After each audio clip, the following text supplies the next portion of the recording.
नमस्कार and I welcome you all to world affairs. मैं हूं प्रशांत धवन। नाउ इंडिया और इजराइल के रिलेशंस में एक नया चैप्टर ओपन होने वाला है। मिलियंस ऑफ डॉलर्स इजराइल की इकोनॉमी से इंडियन इकोनॉमी में आ सकते हैं, एक्चुअली आएंगे, क्योंकि 10,000 इंडियन वर्कर्स बहुत ही जल्द काम करते हुए आपको दिखेंगे इजराइल में, और ये बस शुरुआत है।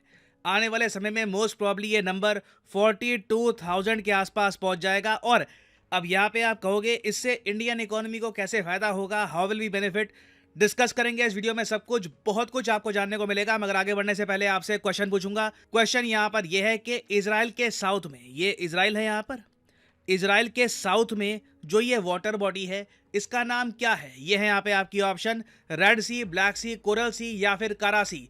कमेंट सेक्शन में करिए उत्तर, सही आंसर मैं आपको दूंगा वीडियो के एंड में। ऑलराइट, सो आज से कुछ टाइम पहले एक एग्रीमेंट साइन किया गया था भारत और इजराइल के बीच में, जिसके अंडर 42,000 इंडियन वर्कर्स को वर्क वीजा मिलेगा इजराइल में जाकर काम करने का। और ये सब किया गया था I2U2 प्लेटफॉर्म के अंडर। I2U2 आपको पता होगा एक नया ग्रुप है जिसमें I2 का मतलब है इजराइल इंडिया, U2 मतलब के यूनाइटेड स्टेट्स ऑफ अमेरिका और UAE। और अगर आप पूछ रहे हैं कि इजराइल को इतने सारे वर्कर्स की आवश्यकता क्यों आन पड़ी, क्योंकि देखिए आने वाले 10 सालों में ना इजराइल का इंफ्रास्ट्रक्चर कंप्लीटली ओवरहॉल करने वाले हैं। कंप्लीटली सब कुछ बदल दिया जाएगा। इजराइल के बड़े शहरों में जैसे कि तेल अवीव, जेरूसलम, वहां पर ये लोग बनाएंगे स्काई स्क्रेपर्स, जो हाईवेज हैं इनको ट्रांसफॉर्म कर दिया जाएगा।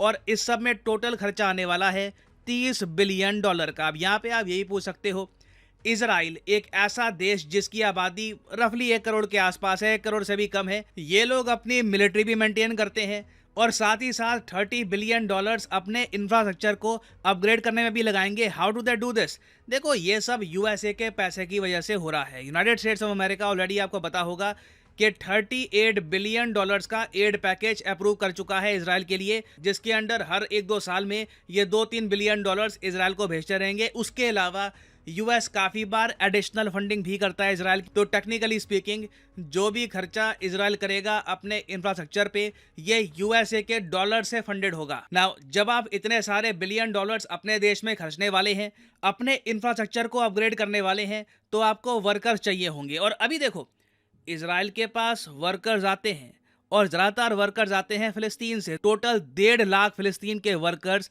इजराइल में काम करते हैं। और यहाँ पे आप अगर मैप देखो इजराइल का, ये यहाँ पे ये जो पार्ट है ये इजराइल हो गया, ये जो मैंने रेड मार्क कर रखा है ये फिलिस्तीन है। गाजा स्ट्रिप और वेस्ट बैंक दोनों फिलिस्तीन है। तो इवन दो इजराइल काफी बार दोनों की बॉम्बिंग करता है, अटैक करता है, बट फिलिस्तीन में अनएम्प्लॉयमेंट इतनी ज्यादा है, कोई इंडस्ट्री नहीं है, कोई ट्रेड वगैरह खास नहीं होता, इकोनॉमी कुछ खास है नहीं। तो बहुत सारे लेबरर्स फिलिस्तीन के इजराइल में चले जाते हैं काम करने के लिए। टोटल 1.5 लाख फिलिस्तीन के लेबरर्स हैं जो all over Israel as labourers काम कर रहे हैं। ना लंबे समय तक ये प्रावधान ठीक ठाक चल रहा था, मगर रिसेंटली देखा गया है कि जब भी इजराइल फिलिस्तीन पे बॉम्बिंग करता है, अटैक करता है या फिर कुछ भी एक्शन करता है गाजा पट्टी के अगेंस्ट, अचानक से व्हाट्सएप के थ्रू या मैसेजिंग ऐप के थ्रू जो फिलिस्तीन के वर्कर्स काम कर रहे होते हैं इजराइल में, ये स्ट्राइक पे चले जाते हैं। ये कहते हैं हम काम ही नहीं करते, ठीक है, आपने अटैक किया गाजा को, हम आपके यहाँ काम नहीं करेंगे। उसकी वजह से काफ़ी दिन बिल्कुल वेस्ट चले जाते हैं, इजराइल में कुछ खास काम नहीं हो पाता। उसके अलावा ये भी देखा गया था कि जब इजराइल में दंगे हुए थे कुछ टाइम पहले,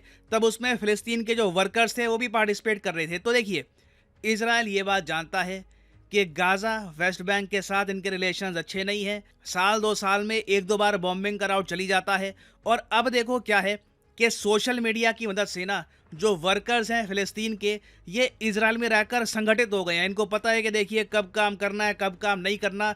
और कहीं ना कहीं इजराइल को एक सिक्योरिटी थ्रेट भी रहता है कि कोई आतंकवादी वर्कर बन के ना आ जाए इजराइल में और फिर इजराइल में बॉम्ब ब्लास्ट वगैरह ना कर दे। तो इसलिए देखिए अब इजराइल डाइवर्सिफिकेशन की सोच रहा है, और डाइवर्सिफिकेशन में इंडिया इनके लिए सबसे इंपॉर्टेंट कंट्री है। अब मैं आपको एक बात बताता हूँ, पूरा जो इंडियन सब कॉन्टिनेंट है ना, ये आज के समय दुनिया भर में लेबर भेज रहा है, क्योंकि आबादी इतनी तेजी से बढ़ रही है। पाकिस्तान आप साइज के हिसाब से देखो, लगातार इनकी आबादी बढ़ रही है साल दर साल। इंडिया मोस्ट पॉपुलेटेड कंट्री है, बांग्लादेश की आबादी बढ़ रही है। इस रीजन की आबादी थमने का नाम नहीं ले रही। और जब आपकी आबादी रिकॉर्ड तोड़ स्पीड से बढ़ेगी, एम्प्लॉयमेंट उतनी होगी नहीं, तो बहुत सारे वर्कर्स आपके बाहर जाएंगे। नाउ जो गल्फ रीजन है ना, सऊदी अरेबिया, यूएई, ओमान, इनको एक एडवांटेज ये रहता है कि ये लेबरर्स मंगा लेते हैं इंडिया से और पाकिस्तान से और साथ ही साथ बांग्लादेश से भी। मगर इजराइल के पास पाकिस्तान बांग्लादेश की ऑप्शन है नहीं, क्योंकि जैसा आप जानते हैं पाकिस्तान इजराइल को एज ए कंट्री मानता नहीं है। बांग्लादेश का भी सिमिलर स्टेटस है। तो आप यहाँ पर कह सकते हैं इन दोनों कंट्रीज की नीति की वजह से ना इंडियन वर्कर्स को बड़ा फायदा होने वाला है। इजराइल कंप्लीटली डिपेंडेंट हो जाएगा इंडिया पर फॉर वर्कर्स पॉपुलेशन, क्योंकि जैसे जैसे ये फिलिस्तीन से अपनी निर्भरता खत्म करेंगे, India is the only option for Israel. उसके अलावा ये कहाँ जाएंगे? चाइना से वर्कर्स इतने एक्सपोर्ट होते नहीं है, अफ्रीका से वर्कर्स मंगा सकते हैं, मगर वहाँ पे लैंग्वेज स्किल का इशू आता है।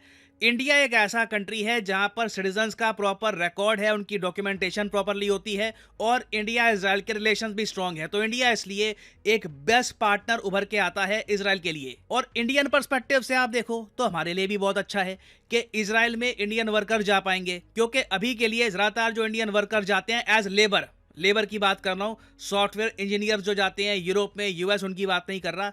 जो इंडियन वर्कर जाते हैं ना, उनकी सबसे ज़्यादा कंप्लेंट 87% कंप्लेंट होती है रिगार्डिंग गल्फ नेशंस। और इसके बारे में आपने 85 बार सुना होगा कि इंडिया के वर्कर्स गए सऊदी अरेबिया में या फिर यूएई, कतर में, इनके पासपोर्ट रख लिए किसी ने, इनको मारा गया, इनको एक्सप्लॉइट किया गया, कहीं पर पैसे नहीं मिले, बहुत सी प्रॉब्लम्स फेस करनी पड़ती है। वेयर एज इजराइल एक डेमोक्रेसी है, ह्यूमन राइट्स की कंडीशन यहाँ पर इजराइल में काफ़ी बेहतर है कंपेयर टू गल्फ। ये लोग लेबर को डिग्निटी के साथ ट्रीट करते हैं इजराइल में।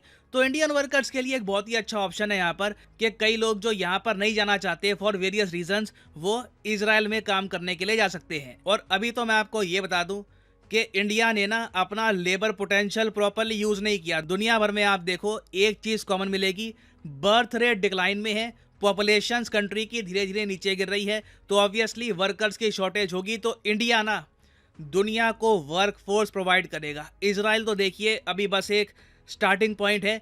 कोई बड़ी बात नहीं है कि इजराइल के बाद यूरोप में भी बहुत सारे देश हैं जो इसी तरीके से थाउजेंड्स परहैप्स लैक्स की संख्या में इंडियन वर्कर्स को अपने कंट्री में बुलाए, क्योंकि इन दी एंड अभी देखो रोबोट्स, एआई इतना ज़्यादा स्ट्रांग हुआ नहीं है कि लेबर शॉर्टेज को कंप्लीट कर दे। इन दी एंड आपको एक ह्यूमन बीइंग चाहिए होता है जो बिल्डिंग्स की फाउंडेशन ले करेगा ना। इस सब के अलावा अगर मैं बात करूं तो इंडिया के लिए ये डेवलपमेंट इसलिए भी अच्छी है क्योंकि इंडिया इजराइल का जो ट्रेड है ना, जो 7.5 बिलियन डॉलर्स पहुंच चुका है, बहुत ज़्यादा नहीं है बट नॉट बैड, मैं कहूँगा नॉट बैड एट ऑल। और ये trade most probably 10 billion dollars पहुंच जाएगा एक बार दोनों countries free trade agreement sign कर लें। अब प्रॉब्लम इंडिया के लिए ये आती है कि ये अमाउंट ज़्यादातर इजराइल को बेनिफिट करता है। इंडिया के एक्सपोर्ट्स बहुत कम है, 2 बिलियन के आसपास है, ज़्यादातर आपको मिलेंगे इजराइल के एक्सपोर्ट्स टू इंडिया। उसके अलावा डिफेंस एक्सपोर्ट्स इजराइल की और हैं। डिफेंस के मामले में आपको पता ही होगा हम लोग बहुत कुछ परचेज करते हैं फ्रॉम इजराइल। तो जब हमारे वर्कर्स हज़ारों की संख्या में जाएंगे इजराइल और मिलियंस ऑफ डॉलर्स रेमिटेंस के रूप में वापस इंडिया में लेकर आएंगे, और ये नंबर बिलियन भी हो सकता है भविष्य में, कोई बड़ी बात नहीं है, क्योंकि इजराइल में जैसे मैंने आपको बताया बहुत सा पैसा खर्च होना है इंफ्रास्ट्रक्चर पे। तो इंडिया के लिए अच्छी बात यह है कि चाहे ट्रेड में हमारे एक्सपोर्ट्स इजराइल को इतने हाई नहीं है, मगर हमारे वर्कर्स बहुत सारे रेमिटेंस इजराइल से कमाकर वापस इंडियन इकोनॉमी में ले आएंगे। और इससे आप देखोगे कि जो लिस्ट है कंट्रीज की जहां से रेमिटेंस इंडिया को आता है, वहां पर इजराइल भी आपको दिखेगा आने वाले समय में। और अगर यहाँ पे आप ये पूछ रहे हैं कि क्या इंडिया के वर्कर्स कॉस्ट के मामले में फिलिस्तीन के वर्कर्स को बीट कर पाएंगे, बड़े आराम से बीट कर पाएंगे। एक्चुअली मैं कई आर्टिकल्स पढ़ रहा था, वहाँ पे तो फिलिस्तीन के वर्कर्स ने लिखी है ये बात कि हम लोग पहले ना इजराइल में बहुत ज़्यादा चार्ज भी कर लेते थे क्योंकि इजराइल के पास ज़रा ऑप्शन थी नहीं, बट अब सिंस इंडिया के वर्कर्स आ जाएंगे, इंडिया के वर्कर्स रिलेटिवली कम वेज पर भी काम करने को तैयार हो जाते हैं कंपेयर टू द वेजेस जो फिलिस्तीन के वर्कर्स चार्ज कर रहे थे।